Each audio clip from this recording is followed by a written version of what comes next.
patience, discipline, and faith. I've been tempted to give up more than once, but something inside me, a force that could only be from God Himself, propels me to keep going. To write a sentence down before I crawl into bed, to grab my camera anytime light flickers on the floor, to color and bake and arrange flowers in a jar, to do whatever it takes to keep making beautiful things in a broken world. People often say you should write the book you want to read, and that's what I've attempted to do here.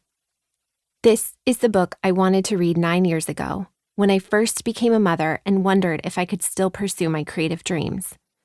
This is the book I wanted to read 7 years ago, when a little idea I had in the shower exploded in the most unexpected way.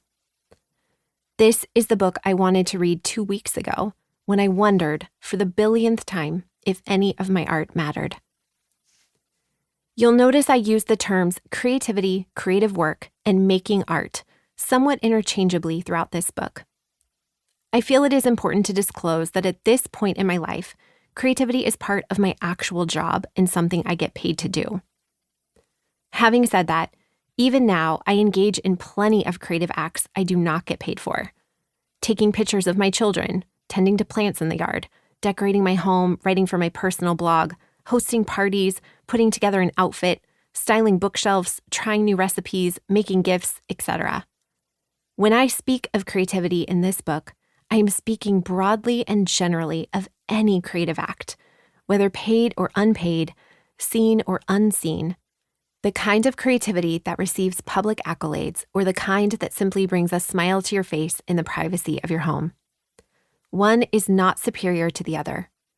If anything, I hope to convince you in the following chapters that creativity is essential to our human flourishing, and therefore worth pursuing whether or not you receive payment or applause as a result.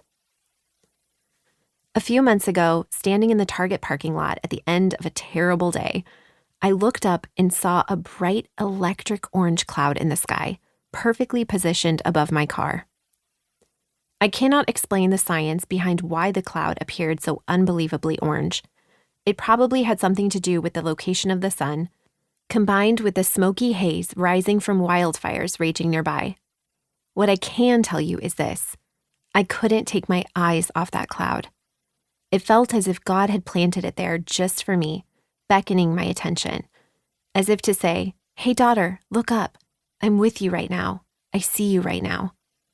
I grabbed my phone from my purse, pointing it up in the air to take a picture. And right there, standing in the Target parking lot, staring at a magnificent orange cloud in the sky, I felt wholly, completely, undeniably in the presence of God.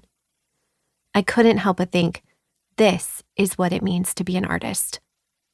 If I could summarize this entire book in a single visual, it would be the headline from that scene. Weary and defeated mother steps away from shopping cart in Target parking lot to document a spectacular orange cloud in the sky. This book is about looking for hope when we feel hopeless, searching for light when the day seems dark. This book is about paying attention to beauty and mercy and grace, and then sharing those gifts with the world through our words, our paintings, our music, our photographs.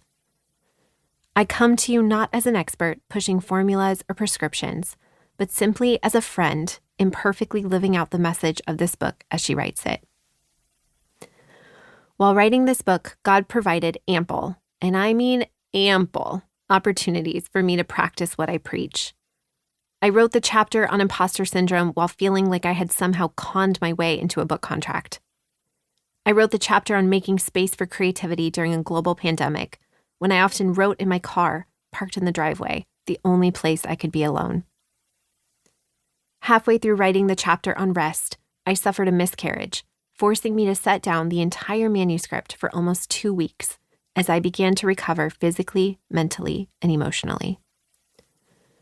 I still have days when, probably just like you, I am tempted to give up creativity altogether. Days when I desperately want to write, but my daughter refuses to nap.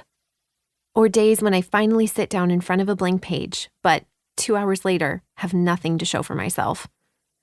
Other days, I can become paralyzed with comparison, watching everyone around me create bigger, better, more dazzling things than I will ever make.